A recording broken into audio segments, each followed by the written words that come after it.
ఐటీలో ఎంట్రీ కావాలా? Trainee software engineer గా అజా కోడింగ్ ట్యూటర్ లో 2 వీక్స్ ట్రయల్ పీరియడ్ లో వెంటనే చేరండి. Hi hello welcome to Suman TV. నేను మీ రోషన్. సో ప్రస్తుతం నాతో పాటు ఉన్నారు the most gorgeous queen Soumya. Hi Soumya, hi Roshan గారు, ఎలా ఉన్నారు? Yeah I'm fine. How are you? So ఒకసారి ఫ్రేమ్ లో చూస్తుంటే నా దిష్టే తగిలేటట్టుంది ఇవాళ. అయ్యో అంత అందంగా ఉందా ఫ్రేమ్? అవును, ఇంటికి వెళ్ళిన తర్వాత అందరూ అమ్మలు అలా నేను అడిగింది ఫ్రేమ్ అంతా అందంగా ఉందా? ఎర్రనీళ్ళతో తీసేస్తారంట కదా, మీరు వాళ్ళు ఫుల్ ఎర్రగానే ఉండిపోయారు మొత్తం. లేదండి, మేకప్ వేసుకున్నావు కాబట్టి బాగున్నావు అంతే. అంటే ఇది మేకప్ అందమా? అవును, అంటే మేకప్ ఒక టచ్ ఇస్తుంది మనం ఐస్ కి, మన నోస్ కి, మన లిప్స్ కి. సో అది కొంచెం హైలైట్ అవుతుంది. ఓకే, మేకప్ అంటే నేను ఎక్కువ ఇలా వేసుకోను, లైట్ మేకప్ వేసుకుంటా అంతే. ఓకే. సో నిజంగా నాకు తెలిసి 1.5 years చేశారా? 1.5 years చేసా జబర్దస్త్ లో. అవును. సో క్యూట్ గా అందరినీ వచ్చిరా అని తెలుగుతో హాయిగా నవ్విచ్చేశారు. మళ్ళీ ఒక్కసారిగా తప్పేసుకున్నారు అనమాట. చాలా గ్యాప్ వచ్చేసిందా తెలుగు ఇండస్ట్రీకి? ఎందుకు తర్వాత ఏం షోలు చేయలేదు, హోస్టింగ్ అంటే సినిమాల కోసం ట్రై చేస్తూ ఆ బిజీలో ఉన్నారా, లేకపోతే ఆపర్చునిటీస్ రాలేదా? లేదు, ఆపర్చునిటీస్ అంటే నాకు నచ్చిన ఆపర్చునిటీస్ రాలేదు. ఓకే, నేను ఏదో వచ్చింది అని ఏదో ఒక చేయను. నాకు ఒక ఇంపార్టెన్స్ ఇస్తే, నాకు ఒక సెపరేట్ స్పేస్ ఇస్తే మాత్రమే I can move with that kind of projects only. అందుకే కొంచెం గ్యాప్ లో ఉన్నా. అంటే షో సడన్ గా అయిపోయిన తర్వాత నాకు ఇంకా గొప్పగా ఏం షోస్ రాలేదు. ఏదో వచ్చినా ఇప్పుడు నాకు కొన్ని స్పేస్ ఉంటాయి, అక్కడ నా ప్రిఫరెన్స్ ఉంటాయి, నా ఫినాన్షియల్ కూడా ఒక మంచిగా ఉంటాయి అని చెప్తే నేను చేస్తాను. అలాంటి షో కోసం ఉంటున్నా, వెయిట్ చేస్తున్నా అంతే. సో పక్కా తెలుగు అమ్మాయా, లేకపోతే తెలుగు నేర్చుకున్నారా ఇక్కడికి వచ్చి? లేదే, పక్కా కన్నడ అమ్మాయి. కర్ణాటక నుంచి వచ్చాను, అందరికి తెలుసు. తెలుగు ఇక్కడ వచ్చిన తర్వాత నేర్చుకున్నా అంతే. ఆల్మోస్ట్ అయితే మీరు చెప్పేదాన్ని బట్టి ఈ బుల్లితెర అంతా కూడా కర్ణాటక ఆర్టిస్టులే వేలేస్తున్నారని చెప్పుకోవచ్చు, తెలుగు వాళ్ళకి ఎక్కడ స్కోప్ ఇవ్వకుండా. స్కోప్ ఎక్కడ లేదండి, తెలుగు వాళ్ళు స్కోప్ లేకుండా మనం ఎలా తీసుకుంటాం? అలా ఏం లేదు, ఏదో ఒక చోటలో కనపడతారు అంటే కన్నడ వాళ్ళు, తమిళ వాళ్ళు అలాంటి కనపడుతున్నారు అంతే. అంతేనా? తెలుగులా ఇక్కడికి వచ్చి నేర్చుకున్నారు? ఇక్కడ వచ్చి చేస్తున్నాను. ఓకే, షో వల్ల సీరియల్ చేస్తున్నాను నేను. ఫస్ట్ సీరియల్ చేస్తున్నప్పుడు నాకు అంత తెలుగు ఒక్క వర్డ్ కూడా నాకు తెలీదు. షో వచ్చినప్పుడు కొంచెం నాకు ఆ షో పబ్లిసిటీ ఇంత ఉంది అని తెలియట్లేదు. జబర్దస్త్ అంటే జనాలు అంతమంది చూస్తారు, అంత ఇష్టపడతారు, అంత యాక్సెప్ట్ చేసుకుంటారని కూడా తెలీదు. చాలా బాగా యాక్సెప్ట్ చేసుకున్నారు తెలుగు ఆడియన్స్ నన్ను. అప్పుడు నాకు తెలుగు మీద అభిమానం ఇంకా ఎక్కువ పెరిగింది. అంటే ఇప్పుడు నా మాతృభాష మీద నాకు అభిమానం ఉంది. నా మాతృభాష it's like my mother. Okay, కానీ ఇప్పుడు ఏమైందంటే నాకు ఒక లైఫ్ లో ఒక టర్నింగ్ పాయింట్ ఇచ్చింది Telugu. Of course Telugu and Telugu audience. So దానికోసం తెలుగు మీద ఇంకా ఎక్కువ అభిమానం వచ్చింది. అంటే నా మదర్ నన్ను చూసుకుంటే అది వాళ్ళ కర్తవ్యం, వాళ్ళు చూసుకుంటారు బికాజ్ నేను వాళ్ళ డాటర్ అని. ఓకే, కానీ నా పక్కింట్లో వాళ్ళు నన్ను ప్రేమంగా చూసుకుంటే నాకు వాళ్ళ మీద ప్రేమంతో అభిమానం కూడా, అఫెక్షన్ కూడా ఎక్కువ అయిపోతుంది కదా. అలాగే ప్రేమ విత్ అభిమానం నాకు తెలుగు మీద ఉంది. నాకు ఇంకా తెలుగు మంచిగా నేర్పించుకోవాలి, కంటిన్యూస్ గా తెలుగునే మాట్లాడాలి అని అనుకుంటున్నా. 1.5 years లో తెలుగులో ఆల్మోస్ట్ ఎక్కడికి వెళ్ళినా కానీ సౌమ్య అనే ఒక ఐడెంటిటీ ఉంది. ఇప్పుడు ఇప్పుడు కూడా నేను జబర్దస్త్ వదిలేసి 1 year అయినా కూడా ఇప్పుడు కూడా ఆడియన్స్ సౌమ్య గారు జబర్దస్త్ యాంకర్ అనే గుర్తిస్తారు. అలాంటి ఒక గుర్తింపు ఇచ్చింది తెలుగు నాకు. సో ఫస్ట్ మీరు స్టార్టింగ్ కెరీర్ లో చేసిన సీరియల్స్, ఎందుకంటే మీ ఇంటర్వ్యూస్ ఎక్కడ లేవు కాబట్టి మీ గురించి తెలుసుకోవాలని చాలా మంది నాకు మెయిల్స్ చేశారు. సౌమ్యని ఎందుకు పిలవలేదు, సౌమ్యని ఎందుకు పిలవలేదు అని. సో సౌమ్య, నేను కన్నడ అమ్మాయి అని తెలియదు, నేను తెలుగు అమ్మాయి అనుకున్నాను ఇప్పటివరకు మీరు మాట్లాడిన తెలుగు చూస్తే. తర్వాత తెలిసింది ఓకే ఈ అమ్మాయి కన్నడ అమ్మాయి అని.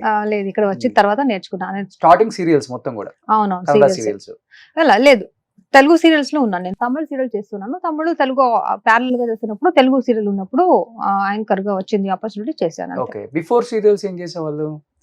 బిఫోర్ అంటే తెలుగు వచ్చే ముందు, తమిళ సీరియల్ చేయక ముందు స్టడీ చేస్తున్నా. ఓకే, ఏం చదువుకున్నారు? నేను I had done my double graduation in journalism and mass communication. Before that I had been working as an anchor and news reader in Kannada industry. అవునా? అవునవును, కన్నడలో నేను యాంకరింగ్ చేశాను కాబట్టి నాకు ఒక స్టేజ్ సెన్స్ అనేది ఉంది. బికాజ్ ఇక్కడ ఏమైందంటే నాకు తెలియకుండా లాంగ్వేజ్ లో నేను చేస్తున్నప్పుడు అది కామెడీగా కన్వర్ట్ అవుతుంది, అది ఆడియన్స్ కి అది ఆ తెలుగు కొంచెం నచ్చింది కాబట్టి యాక్సెప్ట్ చేసుకున్నారు ఆడియన్స్. నేను స్టార్టింగ్ ఏం అనుకున్నానంటే ఆడియన్స్ అసలు నన్ను యాక్సెప్ట్ చేయరు, ఈ అమ్మాయికి తెలుగు రాదు ఎందుకు తీసుకోవచ్చారని తిడతారు అని. నేను కంపెనీతో ముందు చూడండి, నేను 1 month చేస్తా, ఆడియన్స్ నచ్చితే కంటిన్యూ చేస్తాను, లేదంటే నేను కంటిన్యూ చేయను అని చెప్పాను. చూస్తే ఆడియన్స్ చాలా బాగా యాక్సెప్ట్ చేసుకున్నారు. సో అది నాకు కొంచెం ఏంటి పాజిటివ్ థింగ్స్ వచ్చేసింది. కానీ తెలుగు ఆడియన్స్ గురించి చెప్పాలండి, really they have wonderful heart. Okay. ఎక్కడ వెళ్ళినా నేను తెలుగుని నా end I'm talking about Telugu జనాలు, not about Telugu industry. Telugu జనాలు చాలా విశాలంగా ఉన్నారండి. తెలుగు వాళ్ళు ఎప్పుడు ప్రేమిస్తే ఇంకంతే. చాలా ప్రేమిస్తారండి. వీళ్ళు కన్నడ, వీళ్ళు తమిళ, వీళ్ళు మలయాళం ఎందుకు ప్రేమించాలి అలాంటి ఆ చిన్న చిన్న మెంటాలిటీ ఏం లేదు. కొంత స్టేట్ వాళ్ళు ఉంది. ఏది స్టేట్ అనేది మీకు తెలుసు అనుకుంటా. మనదే చూడాలి, మనదే ఇంట్లో చెల్లి కాదు. ఓకే, ఎవరు బాగా చేస్తారో, ఎవరు ఎంటర్టైన్ చేస్తారో వాళ్ళని ఎంకరేజ్ చేస్తారు అంటే. తెలుగు ఆడియన్స్ ప్రేమించకపోతే బిగ్ బాస్ లో నిఖిల్ విన్నర్ అవ్వడు కదా. అవును, నిఖిల్ కన్నడ చేస్తారు కదా, నిఖిల్ కన్నడ కదా.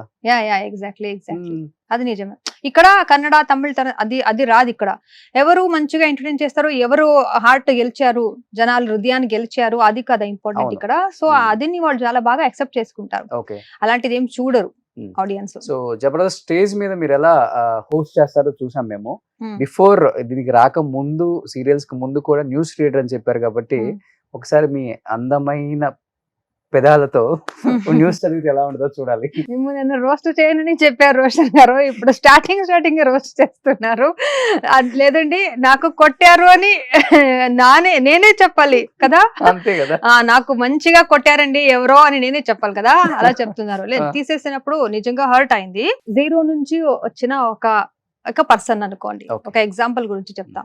0 నుంచి వచ్చిన ఒక పర్సన్ ఏదో ఒక సైకిల్ తీసుకుంటారు, తర్వాత ఒక 2 వీలర్ డ్రైవర్ అవుతారు, తర్వాత ఒక చిన్న మారుతి 800 కార్ లో డ్రైవర్ అవి వెళ్తున్నప్పుడు ఏదో ఒక బెంజ్ కార్ వచ్చి రా నువ్వు మారుతి 800 కార్ లో కూర్చున్నావు, నా కారు వచ్చి డ్రైవర్ రావు అని తీసుకొచ్చి కార్లు డ్రైవింగ్ తీసుకు వెళ్ళిపోతారు డ్రైవర్ గా.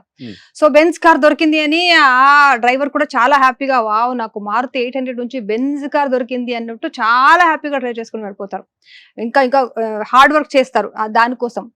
చేసి తర్వాత ఏదో ఒక హైవేలో వాళ్ళని వదిలేసి డోర్ ఓపెన్ చేసి ఓకే నీ పని అయిపోయింది వెళ్ళిపో అని చెప్పినప్పుడు నాకు బెంజ్ కార్ ఇచ్చారని నేను హ్యాపీ చూపించాలా, లేదంటే నాకు మారుతి 800 అక్కడ ఎక్కడో వదిలేసి నేను ఇక్కడ కింద పడేసారు, మళ్ళీ నేను మారుతి 800 దగ్గర వెళ్ళాలి అని బాధపడాలా అన్నట్టు ఆ కండిషన్ నాకు అనిపించింది అప్పుడు. తర్వాత నాకు చాలా గ్యాప్ వచ్చేసింది. అంటే ఎంకరేజ్మెంట్ దొరకట్లేదు నాకు. ఏదో ఒక స్టేజ్, ఎప్పుడైనా ఒక యాంకర్ పర్ఫెక్ట్ యాంకర్ రావాలంటే వాళ్ళకి ఎక్కువ స్టేజ్ దొరకాలి, వాళ్ళకి ఎక్కువ ఆపర్చునిటీస్ దొరకాలి, అప్పుడే మీకు ఇంకా గట్టి అవుతుంది. వచ్చినప్పుడు ఎవరు మంచిగా చెయ్యరు, వాళ్ళకి experience makes them perfect, right? So వాళ్ళకి ఎక్స్పీరియన్స్ దొరకాలి, స్టేజ్ దొరకాలి. అలాంటి కొన్ని సపోర్ట్స్ నాకు కొన్ని చోట్ల దొరకట్లేదు అనేది నా బాధ. అంతే. అంటే బయట ఒక ఉంటే 100% బాగా చేస్తారు. బయట ఒక న్యూస్ స్ప్రెడ్ అయింది ఆ టైంలో, హైపర్ ఆది వల్లే సౌమ్య బయటకు వచ్చేసింది, తీసేశారు అనే ఒక న్యూస్ మీరు వినే ఉంటారు. మీ చెవి దాకా వచ్చిందా? దానికి ఏం చెప్తారు ఆన్సర్ మీరు? లేదు, హైపర్ అది పాప ఏం సంబంధం ఉందండి. వాళ్ళు స్టార్టింగ్ వచ్చారు, సపోర్ట్ చేశారు, వెళ్ళిపోయారు. వాళ్ళు లేదు, వాళ్ళ పనిలోనే వాళ్ళు బిజీ ఉంటారు. దానికి వీళ్ళకి ఏం సంబంధం లేదండి, ఏం సంబంధం లేదు.